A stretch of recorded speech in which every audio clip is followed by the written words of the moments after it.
hoje o senhor ensinou, né, esse procedimento preparatório para demarcação. Eu queria saber como é que está a conversa com o Planalto, né, porque o presidente precisa homologar, né, essas terras Sim. e tal. Como é que está essa conversa e se tem alguma previsão para que isso ocorra? Bom, o processo de reconhecimento, digamos assim, das terras indígenas é um processo longo, é um processo que tem várias etapas, e eu diria que essa etapa, a da demarcação, que é feita por uma portaria do Ministério da Justiça e da Segurança Pública, é um dos mais importantes. Reconhece formalmente a posse dos povos indígenas sobre um determinado território. Isso nasce a partir de uma iniciativa da FUNAI, que depois de estudos antropológicos reconhece, os direitos dos povos indígenas sobre um determinado território. Depois nós demarcamos, ouvidas todas as, os setores que precisam se manifestar, sobretudo saneamos o processo do ponto de vista jurídico. Depois tem a demarcação física, que é uma terceira etapa, que é de responsabilidade da FUNAI, vai em campo, vai demarcar fisicamente, e finalmente um decreto homologatório. Mas eu diria que este é o ato fundamental que reconhece, então, formalmente os direitos dos povos. O presidente, evidentemente, como eu disse na minha fala, fez essa determinação que nós avançássemos nessas demarcações. É claro que existem muitos obstáculos, existem muitas vezes pessoas que estão nas terras indígenas, algumas de boa fé, outras de má fé. Tem grileiro, tem poceiros, tem, enfim, garimpeiros ilegais, tem aquelas pessoas que lamentavelmente se dedicam ao desmatamento. Então é preciso analisar cada situação em concreto com muito cuidado. Essas 11 que nós estamos entregando agora, quer dizer, as 7 de hoje, elas são terras que são reconhecidas como sendo dos povos que as ocupam, mas de forma muito segura. Não tem nenhum problema jurídico, não tem nenhum problema relativamente a marco temporal ou relativamente a pessoas estranhas ao local.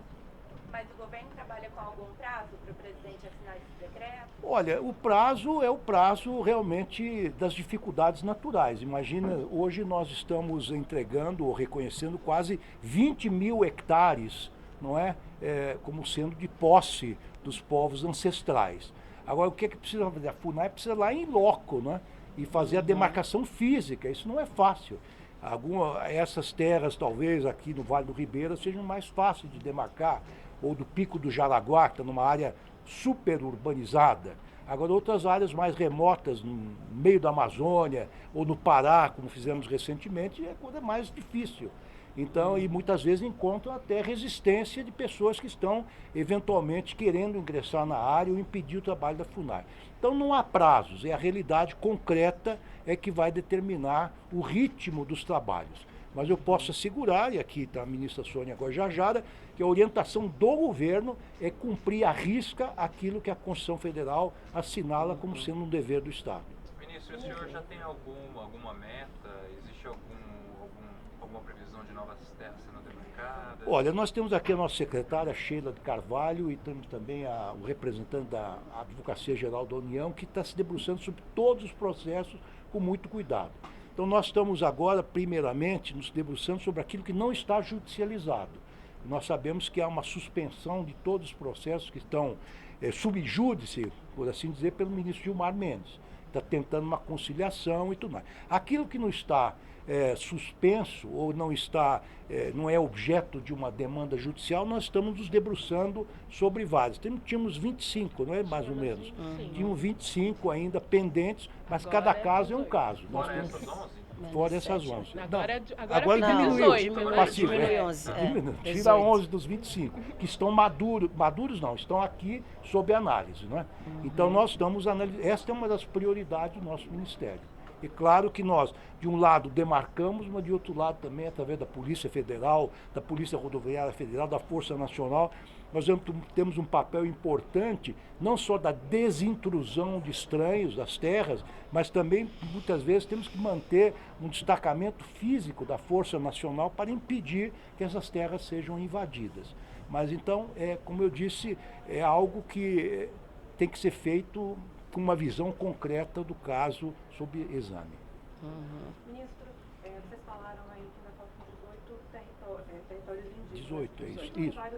vários estados do Brasil? Onde é que Vários fica essa estados do Brasil, Vários. assim. Tá. Difícil Todas de as estimar. regiões do Brasil. Praticamente, Sim. todas as regiões. Tem Bom, algum específico? Assim? Nós fizemos agora recentemente 2 no Pará, né? No Pará, Mato foram Grosso. três Mato no Grosso, Pará, fizemos no Mato Grosso, agora no Vale do Ribeira, em São Paulo, e essa do Jaraguá. Imaginem, acho que é o menor território indígena do mundo, no meio de uma área de 21 milhões de habitantes, da região metropolitana de São Paulo. Isso é um símbolo da resistência dos povos originários. Quer dizer, conseguiram resistir, manter suas tradições, seus valores, seus princípios, seus rituais, não obstante estivessem cercados, né, de uma massa humana incalculável. Ok. Posso fazer uma pergunta de outro assunto, se ninguém tiver mais? Ministro, eu queria que o senhor pudesse comentar esse caso de Novo Hamburgo. Teve uma situação, além do caso em si, que o senhor pudesse comentar, tem uma situação que o rapaz que deu os tiros, né, era CAC, e segundo as informações que nós tivemos, ele tinha problemas psicológicos, era esquizofrênico, inclusive, né, com alto, era diagnosticado, né, clinicamente, né, e como é que uma situação dessa é possível? De alguém que possui um problema com esse CAC, o Ministério está analisando isso, pode ter alguma mudança nos critérios para que seja concedido o direito das pessoas ao registro? Excelente pergunta. Bom, eu acho, evidentemente, todos nós achamos lamentável o que aconteceu em Novo Hamburgo. Quer dizer, e a meu ver, a nosso ver, isso é resultado da proliferação indiscriminada de armas de fogo que existe na sociedade brasileira. Nós somos contra essa proliferação de armas, nós entendemos que essas armas têm que ser reduzidas, têm que ser controladas, muito bem fiscalizadas, e esta é uma área sobre a qual o Ministério está se debruçando com muito cuidado. Com relação aos CACs, né, o que ocorre? Até o dia 31 de dezembro é uma responsabilidade do Exército Brasileiro. E por força de um decreto presidencial, a partir dessa data, isso virá para o nosso Ministério e ficará sob a fiscalização da Polícia Federal, que é extremamente rigorosa.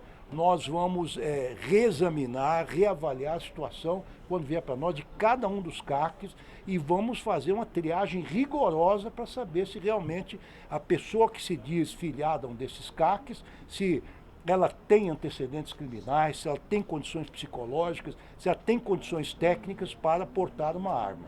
Quer dizer, a partir do dia 1º de janeiro do ano que vem, isso passará sob nossa responsabilidade. Não que o Exército Brasileiro não tenha tomado os seus cuidados, certamente toma, mas é que o número de CACs é tão grande aqui no Brasil que talvez tenha alguma dificuldade técnica para fazer um controle mais rigoroso.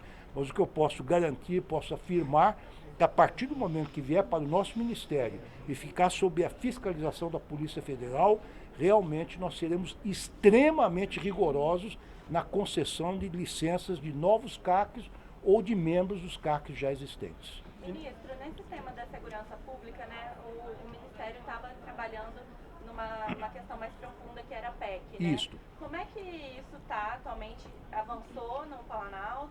Tem alguma previsão? Sim. Nós tivemos reuniões com o presidente da República, várias delas, com a Casa Civil. A orientação do presidente é discutir essa PEC com a sociedade civil, mas sobretudo com os governadores. Nós já tivemos várias reuniões setoriais com governadores do Sul, Sudeste, do Centro-Oeste e Norte. Nós temos a expectativa de discutir com todos os governadores ainda no mês de novembro, porque é o consórcio dos governadores que se realizará a próxima reunião em Brasília. O governador Ibanez já me convidou para expor a PEC aos governadores. Eu creio que não há maiores resistências com relação a essa PEC, pelo menos no que diz respeito às linhas gerais dessa PEC. O que significa essa PEC? Essa PEC significa, fundamentalmente, fazer com que a União tenha um poder de coordenação maior de todas as forças que se dedicam à segurança pública no Brasil, que são cerca de 10, né? Começando com a Polícia Federal, Polícia Rodoviária Federal, Polícia Penal Federal, Força Nacional, as polícias civis, as polícias militares, as polícias penais locais, as polícias técnicas, até chegar na nas guardas municipais. Então é preciso, hoje, como a criminalidade organizada ela é nacional, ou atua nacionalmente e até internacionalmente, nós entendemos que é preciso alterar a Constituição para permitir que a União estabeleça diretrizes gerais, o que diz respeito à segurança pública, à defesa civil e também ao sistema prisional. E tenha um fundo próprio que possa irrigar esse sistema, que não possa ser contingenciado. Essa é uma ideia, em termos gerais, que tem sido bem recebida, e o que eu tenho dito, que o importante para nós, ministra Sônia Guajajara, é o seguinte: não é que não queremos impor a nossa PEC, o nosso ponto de vista, mas entendemos que depois de 36 anos da promulgação da Constituição de 1988, a questão da segurança pública tem que ser rediscutida. E rediscutida onde? No foro apropriado, que é o Congresso Nacional, que terá a última palavra na medida que lá se reúnem os representantes dos cidadãos brasileiros.